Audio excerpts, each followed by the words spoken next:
natin bakante. Tapos yung mga upuan panatili lang po natin bakante.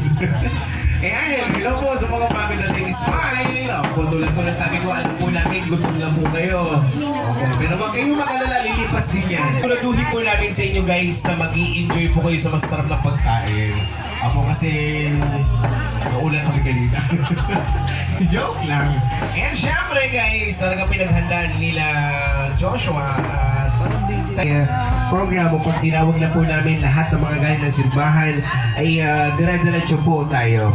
Syempre pag tinawag po namin yung ninong, kailangan hintayin nyo po yung mga partner ninyo.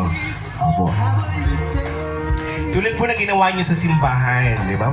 Pagpasok natin sa simbahan, may partner tayo. Ganun po yun.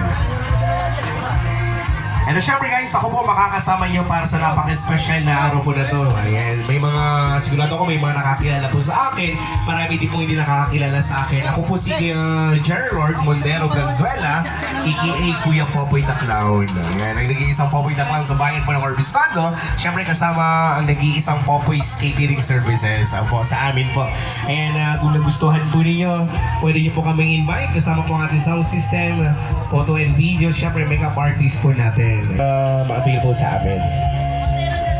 Ayan, sa mga mommies and daddies na nandito na may mga upcoming sa birthday party yung mga kids ninyo, pwede nyo pong invite si Kuya Popoy the Clown para pasahihin po yung mga parties ninyo.